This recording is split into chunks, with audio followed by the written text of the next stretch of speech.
سلام بچه چطورید؟ امروز خوش اومدید به اولین ویدیوی من قراره امروز آموزش فارم ویلیجر بریدر رو واسهتون بدارم که اگر خواستید ترید کنید با ویلیجرها یا ویلیجراتون رو زیاد کنید از این باید استفاده کنید که هم میتونید ویلیجرها رو باشه کاری کنید که زیاد شه و بتونید درمان کنید، هم میتونید ازش استفاده از زره، ترید کردن باشون، گرفتن غذا، همه این کارا رو میتونید کنید.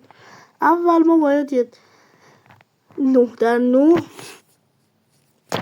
فنس میکشیم دور اینجا.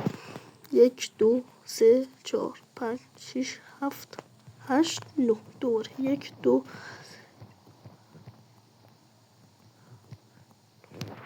همین کار رو این ورم ادامه میدیم.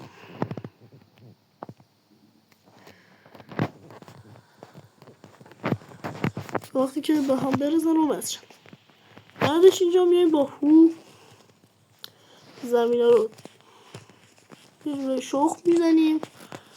بعد ببینید اینجا ما هر کاری هم هر چقدر هو رو بزنیم روی اینجا، به خاطر که آب نداره خود دوباره برمیاده به همون حالت.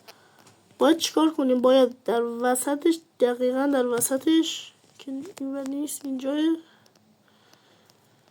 یه دونه آب بذاریم تا دیگه اینجوری رنگش یه خورده پر رنگ تر بشه. و شاید هم نشه، اصلا مهم نیست، ولی خب دوباره به اون حالتش بر نمیگرده، حالت اولش. حالا که این کارو کردین شما فقط میان اینجا، البته من دارم تو کریتی میکنم، شما باید سروایول اینجوری دوتا شغل رو میذارید، باید بشینید بذارید اینجوری. خب حالا که این دوتا شغل رو گذاشتین، دوتا ویلیجر باید بیان.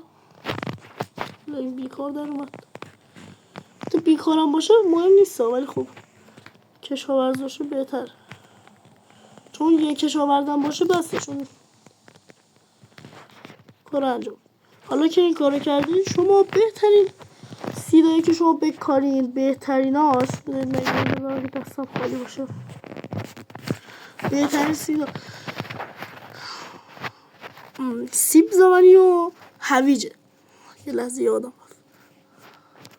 رفت پیداش کنم. بهتریناش سیب زمینی و هویجه، چون اینا بیشترین رشد داره، هم بیشترین رشد داره، هم بیشترین تعدادی که میده.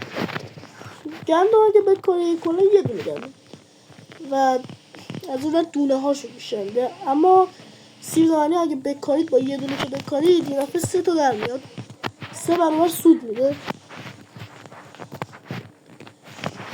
سیب زمینی رو که کاشین دیگه کارتون اینجا تموم میشه. حالا میگین چرا اینا مثلا کاری انجام نمیدن یا مثلا چه اتفاق نمیفته؟ چون تخت ندارم. ما اینجا این تخت رو میذاریم، یه فنس دیگه میذاریم اینور، این تخت ها رو میذاریم. حالا میگه چرا باید چرا میگه باید فنس بذاریم؟ اونورم ویلیج، حالا به ویلیج اونور گرفت. اون رو بردارم. البته خب حالا که حالا میگه چرا باید فنس بذاریم؟ بخاطر که تو شبا اگه یه موقع یه کاری واسه تون پیش بیاد دیرتر بخوابید، ممکنه زامبی از این بالا برن و برن اون تو کل فارم شما رو خراب کنن. هر چقدر میخواین تخت بذارید، تختش مهمی تعدادش.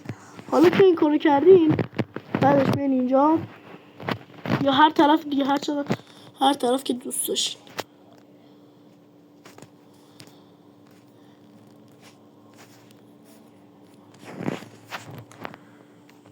اینجا یه دونه میکنین، یه دونه بالاش میذارین،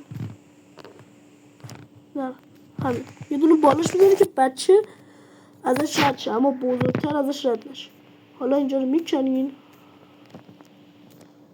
پایین میرین، حالا اینجا رو میکنین میرین اونور تا بچه خودش از اونجا بیاد بیرون. خب زیادم دیگه اونور نریم بهتر.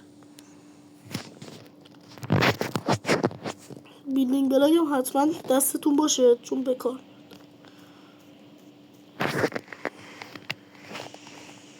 حالا اینو میریم پله میزنیم میریم بالا.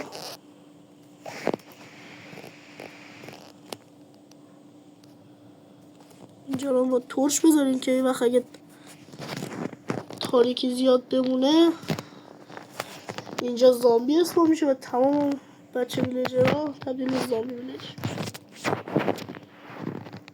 حالا که این کار کرده شما میبینید کجاه تمام دور اینجا رو فنس میکشید. حالا شما میگید چرا اینجا آیرن گولم اومده؟ به خاطر که من این ور یه دونه اینجا که نه اینجا یه دونه فارم آهن ساختم. اگه آموزش اونم میخوای حتما بگید که اونم بذارم. اینا یه دونه فارم آهن ساختم چون 100 بلاک ویلیجر فاصله نداره. آیرن گولم بریم اونجا میشه. اگه فارم اونم میخواید حتما استقبال کنید تو کامنت ها بگید که اونم بذارم. لایک و سابسکرایب فراموش نشه. زنگوله رو بزنید که هر وقت ویدیو گذاشتم اولین نفر باشین و با خبر شید. حالا که این کارو کردین بیاین اینجا رو فنس میذارین. قشنگ فنس دورش میکشین. الان کار شما دیگه تمومه تقریبا. آقا باید وایسین تا سیب زمینی ها بزرگ شه تا بچه ها به دنیا بشه. حالا شما اگه میخوای کارتون زودتر مثلا کاری دارید مثلا میخوای فارم هم بسازید 20 به شما 20 ویلیجر احتیاج دارید. ببینید الان من سیب زمینی ها خودم دادم بهتون. یه کار دیگه هم که اینجا دارید اینجا یه موقع ممکنه دمیج بخوره و ویلیجر بمیره. خاطر هم اینجا رو یه دونه آب میذارید تا برسه به اینجا خودش دیگه بیاد بالا.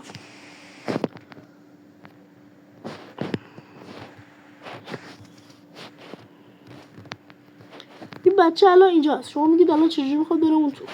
اون خودش به زمان بعد از یه مدت خودش اون میره اون تو. یا اگرم نرفت خودتون میتونید این کارو دستی هم انجام بدید.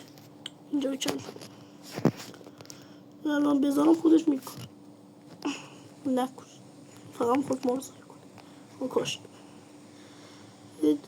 من نزدیک 2 سک بهشون دادم تا نزدیک 5-6 تا بچه هم الان قرار بیاد.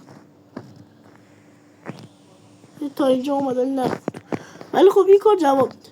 بعد از اینم که بیاد اینجا بزرگ میشه و شما حالا ساخت تریدینگ حالا چیکار کنید اونم میذارم آموزششو. اینا شما اینجا رو حالا تقریبا یه چیزی تمام حدودا رو بهتون بگم که بعدم حالا ویدیو شد اگه استقبالتون بالا بود اونم میذاریم. اینجا رو دوباره اینجوری میکنین اما فرق میکنه دیگه. نباید بذارید بچه بیاد بیرون. ریل میذارید اینجا. حالا ریل پیدا نکرد. ریل رو اینجا میذارین با ریل وارد تریدینگ حالتون میکنید. اونجا یه دونه سیستم اتوماتیک زامبی میذارن. آموزش میدم همینا رو. سیستم اتوماتیک زامبی میذارید خودش تبدیل به زامبی ویلیجر میشه. بعد شما درمانشون میکنید و میتونید مثلا با یه امرالد دیگه حد اکثر 4 امرالد زبونم گرفت با 4 امرالد یه ست فول دایمندی بگیرین. ممنونم که تا آخر ویدیو با ما بودید و همراه ما بودید. اینم از آموزش ویلیجر بیرد.